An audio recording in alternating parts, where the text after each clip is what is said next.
An idea I had some time ago was to recast Star Wars characters as My Little Pony characters and tell an ongoing story blending Star Wars and My Little Pony together. To do the artwork for every sequence, redub all the lines, get voice actors to animation, blah blah blah blah. But the idea became way too more complicated and involved than what I could do on my own. And I'd still like to do this idea someday, but for right now I'd like to say my notes out loud and hear what everybody has to say on this subject. So for a Comparing Ponies 2 segment, or a pitch to Fanworks, whichever you prefer it to be, here are some of my ideas for ponies that remind me of Star Wars. Number 1, for Obi-Wan, I cast Celestia. For Qui-Gon, I cast Star Swirl.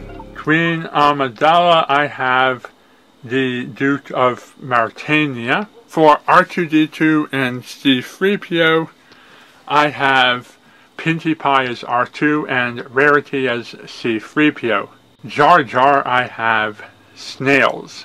The sea ponies would be featured in the underwater dungeon sequence.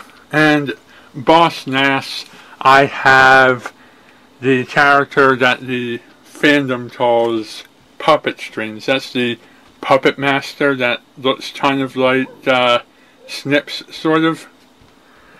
That people think is Snips' father.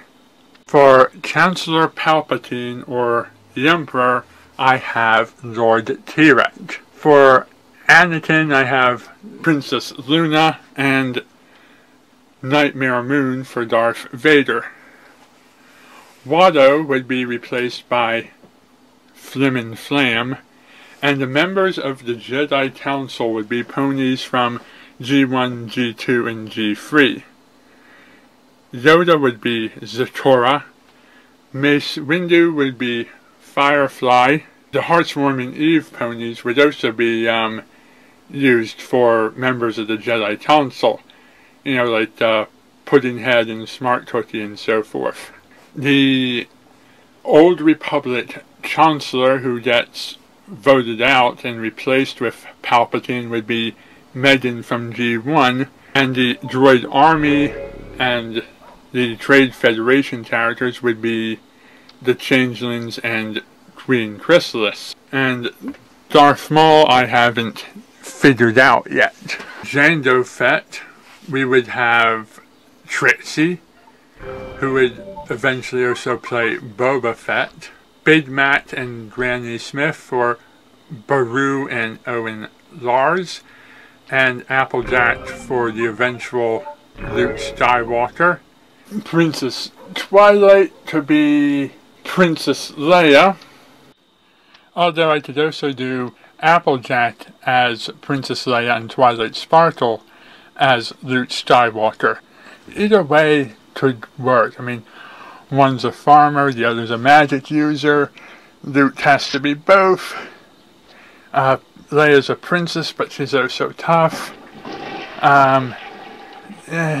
It goes both ways, really. Rainbow Dash for Han Solo and Dilda for Chewbacca. Although I could also use Rainbow Dash for Lando Calrissian, but I think Lightning Dust or one of the other Wonderbolts like Spitfire or Sorin or Fleetfoot might also be befitting of Lando, who is the caretaker of the City of the Clouds. The Shadow Bolts and Luna's Bat Ponies would be the Imperial Stormtroopers and the Imperial Guards, and the other members of the Imperial Navy. Storpan would be Bail Organa. The Sirens or the Background Six would be very fitting for either the Titina Band or the Max Rebo Band. I don't have anything cast for General Grievous yet. Shining Armor would be Admiral Akbar. Princess Cadence would be Mon Mothma. I'd like to see Somber, because he gets eliminated so easily, be either Grand Moff Tarkin or Greedo. Although I could easily see Greedo as being snails as well. And the other bounty hunters that stand alongside Boba Fett, who would now be Trixie, would also include antagonist ponies like Flim and Flam and so forth. The Wicket the Ewok, because he's out there in nature, would be Fluttershy. The rest of the Ewoks would be her various wild animals. The CMC would feel all of the short bowls like Jawas and Ugnaughts, and maybe Ewoks again. It still leaves a lot of roles unaccounted for, and I never thought too deeply on this idea past episode 3. But let me know what you think in the comments section below. Thank you for watching, and good night.